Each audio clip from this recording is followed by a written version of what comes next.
RS4 dan RT3 adalah dua smartwatch teratas dari Halo yang punya keunggulannya masing-masing. Yang dimana RS4 itu ngebutnya setara dengan Apple Watch dan RT3 yang kaya akan features mulai dari Always on Display sampai Bluetooth Call. Menang mana ya kalau diadu?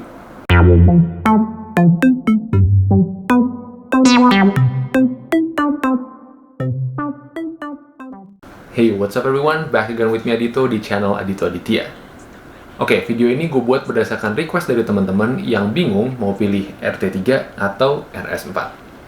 Gue awalnya bingung kenapa kalian bingung, tapi setelah gue lihat lagi kedua smartwatch tersebut, gue nyadar kalau misalkan ini bukan sekedar battle antara smartwatch kotak dan smartwatch bulat. Apa aja aspek yang bakalan gue bandingin dan mana yang lebih unggul, gue bakal bahas semuanya di video ini. Sebelum itu gue mau ngajakin kalian semua buat subscribe ke channel Adito Aditya dan nyalain notification bell-nya supaya kalian gak ketinggalan video-video terbaru yang pasti gue upload setiap minggunya. Oke, tanpa lama-lama lagi, inilah dia battle antara RT3 dan RS4. Check this out. Aspek pertama yang gue bahas adalah screen. Kalau misalkan kita lihat secara sekilas, screen dari keduanya itu sama-sama tajam dan warna yang dikeluarkan itu vibrant banget. Keduanya sama-sama pakai panel AMOLED dan memiliki resolusi yang paling tinggi ketimbang smartwatch Halo lainnya. Mungkin perbedaan yang paling mencolok adalah bentuknya, di mana si RS4 itu memakai bentuk kotak untuk watch case-nya dan si RT3 pakai bentuk bulat untuk watch case-nya. Nah, perbedaan yang mungkin nggak banyak orang notice dan ini gue baru ketemu juga pada saat gue bandingin keduanya adalah di bagian warna screen-nya.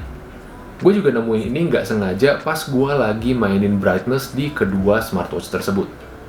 Nah, kalau misalkan kalian perhatiin di sini, warna yang dikeluarkan dari screen si RS4 itu lebih cenderung dim dan warm ketimbang si RT3 yang lebih cenderung nonjok aja. Hal yang dimana tentunya menjadi poin plus tersendiri buat si RT3 karena warna-warna yang dikeluarin itu jadi lebih tajam dan akurat. Kayak contohnya warna putih yang ada di bar brightness ini. Kalau misalkan di RT3 itu dia pure putih aja, sedangkan di RS4 dia ada kayak hint merah yang ngebuat dia jadi lebih dim dan warm. Brightness-nya juga lebih nampol di RT3 yang ngebuat dia nggak akan punya masalah kalau kalian pakai di bawah terik matahari. Tapi bukan berarti screen dari si RS4 itu jelek dan nggak kelihatan di bawah sinar matahari. Panelnya yang cuma satu lapis itu bikin konten yang ada di RS4 itu jadi kelihatan lebih real dan terkesan 3D. Overall, kalau misalkan lihat dari keunggulannya, si Halo RT3 tentunya mengungguli Halo RS4 dari segi screen. Hal berikutnya adalah prosesor speed.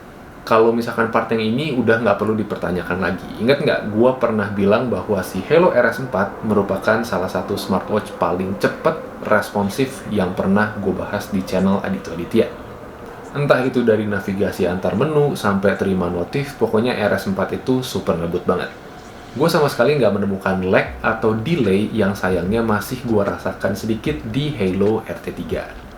Hal ini yang akhirnya membuat gue mengasumsikan bahwa prosesor yang dipasangkan di Halo RS4 ini jauh lebih baik dan jauh lebih cepat dari smartwatch Halo lainnya.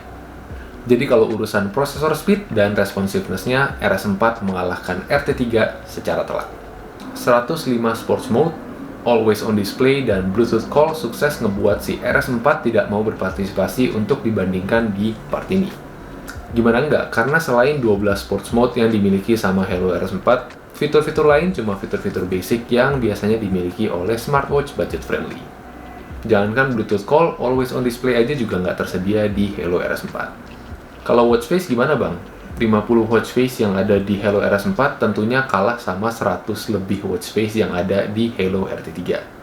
Dan semua feature yang dimiliki sama si Halo RS4 itu juga dimiliki sama Halo RT3. Jadi untuk urusan feature, RS4 kalah telak.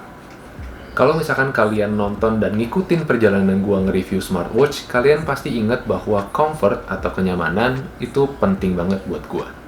Dan aspek ini yang bikin gua galau banget setiap pagi mau pilih RT3 atau RS4. Lebar strap di RS4 itu 20 mm dan RT3 itu lebarnya 22 mm. Sedikit lebih lebar. Selain itu, ventilasi di strap RS4 juga berasa lebih adem ketimbang si Halo RT3. Mungkin hal ini dikarenakan juga karena bentuk watch case-nya yang kotak, sehingga jadi lebih leluasa aja geraknya. Keberadaan dua button yang ada di Halo RT3 itu juga sedikit menjadi kendala pada saat gua olahraga berat yang membutuhkan banyak pergerakan. Tapi ada satu hal nih yang bikin si RT3 itu jauh lebih nyaman ketimbang si RS4, yaitu sensor di bagian belakangnya. Kalau misalkan kalian perhatiin, sensor di bagian belakang si RT3 itu lebih cenderung masuk ke dalam watch case-nya, sedangkan si RS4 itu lebih cenderung keluar dari watch case. Dan pinggirannya itu juga jauh lebih halus si Halo RT3 ketimbang si Halo RS4 yang sambungan sensornya itu agak sedikit tajam. Tapi tenang aja, karena hal tersebut nggak gitu noticeable dan nggak berasa kalau kalian nggak nyari. Jadi overall untuk bagian kenyamanan, Halo RS4 mengungguli Halo RT3. Oke, kalau urusan baterai, lagi-lagi si Halo RS4 mengungguli si Halo RT3. Gue menemukan si Halo RS4 ini bisa tahan 1-2 minggu dengan pemakaian normal, di mana RT3 cuma tahan sekitar 1 minggu, bahkan kurang. Nah, apalagi kalau misalkan fitur Always On Display-nya dinyalain dan kalian aktif buat pakai Bluetooth call-nya, itu baterainya paling cuma tahan 1-1,5 hari maksimal. Jadi buat kalian yang suka travel dan mostly berada di luar ruangan, menurut gue akan lebih bijak kalau kalian pilih si Halo RS4, karena baterainya mantap banget.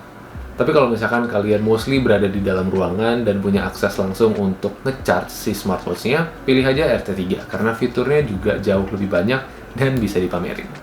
Oke, itu tadi adalah sharing gua tentang battle antara RT3 dan Halo RS4. Kalian pasti nanya nih, kalau misalkan lu mendingan yang mana bang? Karena tadi gua lihat itu battle-nya lumayan sengit dan panas antara kedua smartwatch. Gua sendiri sih lebih cenderung milih si Halo RS4 karena battery life-nya, processor speed-nya, dan tentunya kenyamanan itu menjadi aspek-aspek yang signifikan banget di kehidupan gua sehari-hari.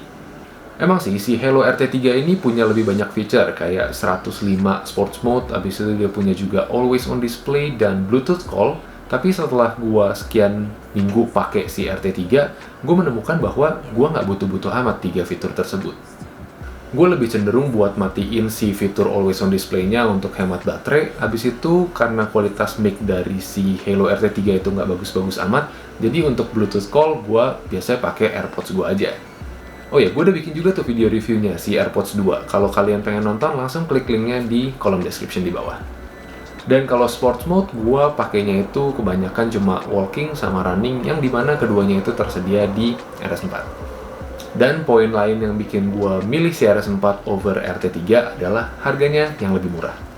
Oke, gue rasa sekian dulu video kali ini, dan gue juga pengen ngasih kalian heads up nih, kalau misalkan gue lagi dalam proses ngebuat sebuah video recap 2022 sampai 2023 tentang smartwatch rekomendasi gue. Jadi, stay tune.